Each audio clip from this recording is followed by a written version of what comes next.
இதுவரை நம்முடைய வாழையடி வாழை சேனலை சப்ஸ்கிரைப் பண்ணாத நண்பர்கள் சப்ஸ்கிரைப் பண்ணுங்கள். உடனடியாக பக்கத்தில் இருக்க பெல் ஐக்கனையும் அழுத்துங்க.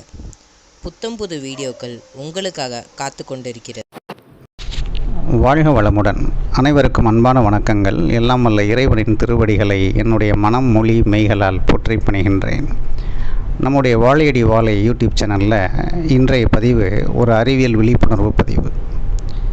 இன்றைய பதிவில் தற்போது பரவலாக பேசப்படுகின்ற விஷயமான கோவிஷீல்டு என்ற கொரோனா தடுப்பூசி பற்றி சில தகவல்கள். கோவிஷீல்டு என்ற தடுப்பூசி சீரம் இன்ஸ்டிடியூட் ஆஃப் இந்தியா என்ற ஒரு தனியார் நிறுவனத்தால் உருவாக்கப்பட்டுள்ள கொரோனா தடுப்பூசி. அந்த நிறுவனத்தின் அறிவுறுத்தல் படி இந்த தடுப்பூசி 2 முறை போடப்பட வேண்டும். இரண்டிற்கும் உள்ள கால இடைவெளி 4 முதல் 6 வாரங்கள் என்று கூறப்பட்டுள்ளது. ஒரு முறை உட்செலுத்தும் மருந்தின் அளவு 0.5 ml. 18 வயதிற்கு மேற்பட்ட நபர்களுக்கு மட்டும் தற்போது பரிந்துரைக்கப்பட்டுள்ளது. கோவிஷீல்டு தடுப்பூசி செலுத்துவதால் ஏற்படும் பக்க விளைவு, அதாவது சைடு எஃபெக்ட்ஸ் என்னென்னு பார்ப்போம். இந்த பக்க விளைவுலாம் எல்லாருக்குமே வரணும் கட்டாயம் இல்லை. ஒரு 10ல் ஒருத்தருக்கு இந்த பக்க விளைவு வரலாம். என்னென்ன பக்க விளைவுகள்னு பார்த்தீங்கன்னா, நம்பர் 1, தடுப்பூசி போட்ட இடத்தில் சின்ன ஒரு தடிப்பு வரும், லேசாக வலி இருக்கும், வீக்கம் இருக்கும், அரிப்பு இருக்கும். நம்பர் 2, சோர்வு உண்டாவது போன்ற ஒரு மனநிலை. சோர்வு அடைய மாட்டோம், ஆனால் சோர்வு இருக்கிற மாதிரி ஒரு ஃபீலிங். 3வது, லேசான ஜுரம், மைல்டு ஃபீவர். 4வது, லேசான தலைவலி, மைல்டு ஹெட்டேக். 5, வாமிட்டிங் அல்லது வாந்தின்னு சொல்கிறோம் இல்லையா, வராது ஆனால் வர்றது போன்ற ஒரு உணர்வு. இது எல்லாமே 10ல் ஒரு நபருக்கு இந்த சைடு எஃபெக்ட்டு வரலாம். ரொம்ப ரேராக 100ல் ஒருவருக்கு இப்போ நான் சொல்ல போகிற சைடு எஃபெக்ட் வரும். நம்பர் 1, பசி இருக்காது. நம்பர் 2, வயிற்று வலி வரும். 3வது, லிம்ஃப் நோடு அல்லது நிணநீர் முடிச்சு வீக்கம். இது என்னென்னு கேட்டிங்கன்னா, நான் ஏற்கனவே என்னுடைய முந்தைய பதிவில் சொல்லியிருக்கேன். இப்போ ஒரு கால் விரலில் ஒரு காயம் ஏற்பட்டால் அந்த காயத்தினுடைய தாக்கம் எங்கே தெரியும்னு கேட்டிங்கன்னா, நம்ம தொடை இடுக்கில் உள்ள ஒரு பகுதியில் கட்டிய ஒரு வீக்கம் ஏற்படும். நெறி கட்டிக்கிச்சுன்னு சொல்லுவோம் இல்லையா, அந்த நெறி கட்டிக்கிச்சுன்ற இடத்துல என்ன இருக்குதுன்னு கேட்டால் லிம்ஃப் நோடு இருக்குது. அந்த லிம்ஃப் நோடு பெருசாகிடும். அதை தான் என்ன சொல்கிறாங்கன்னு கேட்டால் லிம்ஃப் நோடு இன்ஃப்ளமேஷன் அப்படின்னு சொல்கிறாங்க. இந்த மாதிரி நம்ம உடம்புல அங்கங்கே நிறைய லிம்ஃப் நோடு இருக்குது, அந்த லிம்ஃப் நோடு வீக்கமாகிடும். அடுத்து 4வது, எக்ஸசிவாக ஸ்வெட்டிங் இருக்கும், அதிகமாக வேர்க்கும், தோலில் அரிப்பு ஏற்படும், தடிமனான புள்ளிகள் ஏற்படலாம். இப்போ நான் சொன்ன அறிகுறிகள் எல்லாமே 100ல் ஒருத்தருக்கு ஏற்படும். இப்போ நான் கடைசியாக சொன்ன பக்க விளைவுகள் இருக்கு இல்லையா, இதில் ஏதாவது வந்தது அப்படின்னா உடனடியாக மருத்துவரின் ஆலோசனை பெறப்பட வேண்டும்.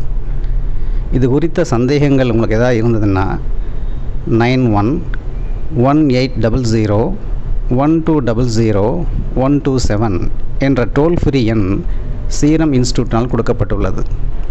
இந்த டோல் ஃப்ரீ எண்ணிற்கு நீங்கள் தொடர்பு கொண்டு உங்களோட சந்தேகங்களை தெளிவுபடுத்திக் கொள்ளலாம். இப்போ பதிவினுடைய முக்கிய பகுதியான கோவிஷீல்டு என்ற தடுப்பூசி எந்த முறையில் செயல்படுகிறது என்று பார்ப்போம். புரிந்து கொள்ள எளிமையாக்கி தந்துள்ளேன். கற்பனையுடன் கூர்ந்து நோக்கினால் எளிதில் புரிந்துவிடும். ஒரு எளிமையான உதாரணம். கன்றை இழந்த தாய் பசுவின் மடியில் பால் சுரப்பதில்லை. மீறி சுரந்தாலும் பாலினை கறக்க அனுமதிக்காது. இந்நிலையில் மாட்டை பராமரிப்பவன் கன்றுக்குட்டி போன்று ஒரு உருவம் செய்து மாட்டின் கண்களில் படுமாறி தொங்கவிடுகின்றான். மாட்டினை ஏமாற்றுகின்றான்.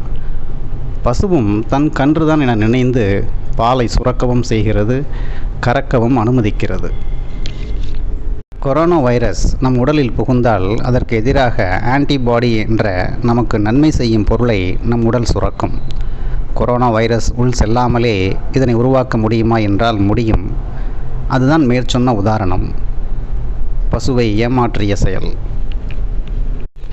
கொரோனா வைரஸ் போன்று தோற்றமுடைய மற்றொரு வைரஸ் அடினோ வைரஸ். இது நாம் காமன் கோல்டுன்னு சொல்கிறோம் இல்லையா, சாதாரண சளி ஜுரம், அதற்கு காரணமான ஒரு வைரஸ். மனிதர்களுக்கு மரணத்தை ஏற்படுத்தும் கொடிய குணம் அதனிடம் இல்லை. இப்படிப்பட்ட சாதுவான அடினோ வைரஸ் ஆய்வுக்கூடத்தில் நிறைய வளர்க்கப்பட்டு அதனுள் கொரோனா வைரஸுக்கு எதிராக ஆன்டிபாடி உற்பத்தியை தூண்டக்கூடிய ஒரு பகுதி இணைக்கப்பட்டிருக்கும். இவ்வாறாக புது குணம் புகுத்தப்பட்ட அடினோ வைரஸ் நம் உடலில் செலுத்தப்படுகிறது. நம் உடல் செல்கள் உள்ளே வந்தது கொரோனா வைரஸ் என நினைந்து அந்த பசுவினை போல் ஏமாறுகிறது. கொரோனா கிருமிக்கு எதிராக ஆன்டிபாடியை சுரக்கின்றது.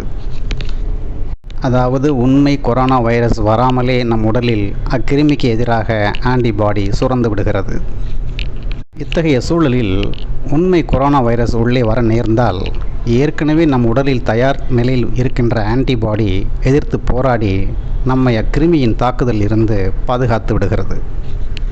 இப்போது நான் இங்கு கூறிய அனைத்துமே 100% அறிவியல் விளக்கம் இல்லை. ஆனால் சாதாரண மனிதனுக்கு புரிந்து கொள்ளும் வகையில் கூற முயற்சி செய்திருக்கின்றேன். இங்கு அனைவரது மனதில் எழும் ஒரு நியாயமான கேள்வி, இந்த அடினோ வைரஸ் என்ற வீரியமில்லாத வைரஸ் திடீர் மாற்றமடைந்து வீரியமிக்க ஒன்றாக மாறிவிட்டால் என்ன செய்வது? வேலியில் சென்ற ஓணானை எடுத்து வேட்டியில் விட்ட கதையாகிவிடாதா என்று கேட்பவர்களுக்காக ஒரு விளக்கம் கொடுக்க விரும்புகின்றேன்.